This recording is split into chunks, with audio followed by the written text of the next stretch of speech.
कैसे हासिल हुई? सच वो बोलते थे, पाक ग़िज़ा वो खाते थे, झूठ वो नहीं बोलते थे, मखलूक़ खुदा को फरेब नहीं देते थे, मखलूक़ खुदा की खिदमत करते थे और रातों को जाग जाग कर अल्लाह की इबादत करते थे। तो प्यारे बच्चों, फिर अल्लाह रब्बुल आलमीन अपने ऐसे बंदों से खुश हो जाते हैं और उन्हें ख़ास मर्तबा और ख़ास मकाम अता कर देते हैं।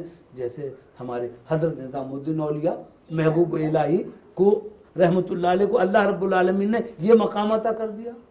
तो प्यारे बच्चों, ये वाक़या सुनाने का मकसद सिर्फ ये है कि आपकी ज़िंदगियों में भी एक इनकलाब आए, आप इन बुज़ुर्गान दीन के वाक़यात से इल्म हासिल करें, सबक हासिल करें, झूठ बोलने से गुरेज करें, पढ़ने में दिल लगाएं। वही जो मैंने अभी थोड़ी देर पहले आपसे कहा कि वालिदैन की खिदमत करें।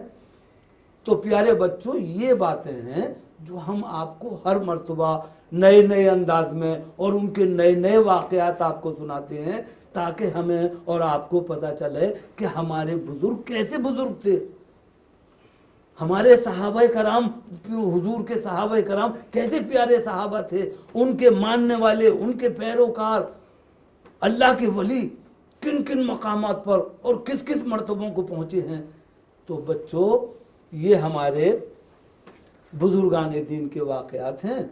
और आज हमने देखिए छोटे छोटे से 3 वाक़े सुनाए हज़रत निज़ामुद्दीन, बहुत अच्छे वाक़यात थे वो सब। हाँ, तो बच्चों बस अब ये है कि हम आपको यही नसीहत कर रहे हैं और यही हिदायत कर रहे हैं कि आप जो कुछ हमसे सुना करें उसे अपने जहन में महफूज कर लिया करें। और फिर देखो, यही बातें होती हैं कि आप अपने दूसरे साथियों को भी सुनाया करें।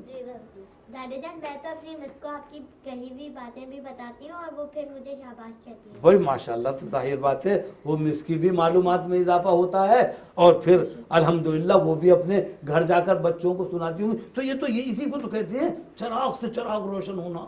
तुमने मुझसे सुना, मैंने किसी और से सुना था, कहीं पढ़ा था, फिर तुमने उस्तानी से उनसे कहा, अपनी टीचर से, अपनी मिस से जी, और फिर उन्होंने किसी और को सुनाया। तो ये इल्म जो है कहलाता है सीना बसीना, मुंतकिल होता है एक से दूसरे को। तो प्यारे बच्चों, आप खुश रहिए। इन्होंने आज हमें बहुत प्यारी किताब के मौजू पे बड़ी प्यारी नज़्म सुनाई। और किताब एक ऐसी ही चीज़ तो है, उससे इल्म हासिल होता है। किताब की बड़ी कदर करनी चाहिए, इल्म की बड़ी कदर करनी चाहिए। और सारा इल्म किताबों में पोशीदा है, किताबों के अंदर सारा इल्म है। किताब की कभी बेहुरमती नहीं करनी चाहिए।